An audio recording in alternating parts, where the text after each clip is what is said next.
નમસ્કાર દર્શક મિત્રો, હું છું બાબા સૈયદ। જાગૃતિનું જંગ એ જ વિજાપુરની ખબરમાં આપનું સ્વાગત છે।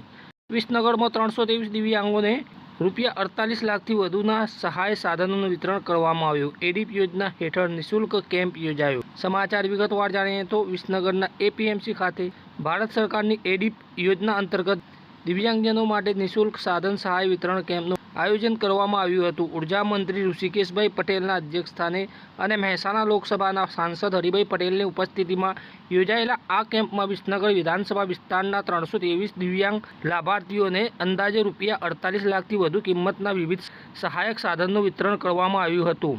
અગ્રીમ અંગ નિર્માણ નિગમ અમદાવાદ દ્વારા જિલ્લા વહીવટીતંત્રના સહયોગથી યોજાયેલા આ કેમ્પમાં tricycle, electric tricycle, wheelchair, smartphone, hearing aid, smart cane, walker, braille kit, CP chair તેમજ ટીચિંગ લર્નિંગ મટીરિયલ્સ સહિતના વિવિધ સાધનો લાભાર્થીઓને અર્પણ કરવામાં આવ્યા હતા। કાર્યક્રમને સંબોધતા ઉર્જા મંત્રી ઋષિકેશ પટેલે જણાવ્યું હતું કે આ માત્ર સરકારી કાર્યક્રમ નહીં પરંતુ ગરીબ, વંચિત અને છેવાડાના માનવીઓ પ્રત્યેની સંવેદનાનો ઉત્સવ છે।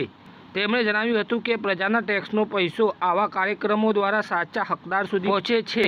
દિવ્યાંગોને આત્મનિર્ભર તથા સ્વાભિમાની જીવન જીવવામાં મદદરૂપ બને છે। મંત્રીશ્રીએ જણાવ્યું હતું કે જિલ્લામાં અત્યાર સુધી 1739 દિવ્યાંગોની ઓળખ કરવામાં આવી છે, જેમાંથી 1000 લાભાર્થીઓ માટે ભારત સરકાર દ્વારા સાધનો ઉપલબ્ધ કરાવવામાં આવ્યા છે, જ્યારે બાકીના 739 લાભાર્થીઓને યુજીવીસીએલના CSR ફંડ હેઠળ જરૂરી સહાયક સાધનો ઉપલબ્ધ કરવામાં આવશે। લોકસભા સાંસદ હરિભાઈ પટેલે જણાવ્યું હતું કે દિવ્યાંગજનો માટે આવા કેમ્પો માનવતા, સંવેદના અને સામાજિક સમરસતાનું ઉત્તમ ઉદાહરણ છે।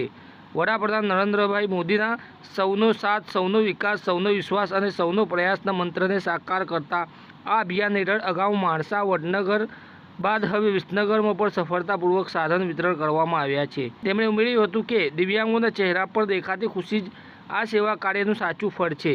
કાર્યક્રમમાં વિસનગર નગરપાલિકા પ્રમુખ આશાબેન પટેલ, તાલુકા પંચાયત પ્રમુખ ઇન્દ્રવદનભાઈ પટેલ, એપીએમસી ચેરમેન જયંતિભાઈ પટેલ, ભારતીય કૃત્રિમ અંગ નિર્માણ નિગમના પ્રતિનિધિ મૃદુલ અવસ્થી, ખોડિયાર ચેરિટેબલ ટ્રસ્ટના વિષ્ણુભાઈ ચૌધરી, સમાજ સુરક્ષા વિભાગના અધિકારીઓ, સ્થાનિક આગેવાનો તેમજ મોટી સંખ્યામાં દિવ્યાંગ લાભાર્થીઓ અને તેમના પરિવારજનો ઉપસ્થિત રહ્યા હતા। આવા સમાચાર અપડેટ લઈને ફરીથી મળતા રહીશું। ત્યાં સુધી આપણી ચેનલ વિજાપુરની ખબર, જાગૃતિનું જંગ એ જ વિજાપુરની ખબરને લાઇક કરો, સબસ્ક્રાઈબ કરો, કોમેન્ટ કરો અને આવા સમાચાર વધુમાં વધુ શેર કરો। ધન્યવાદ।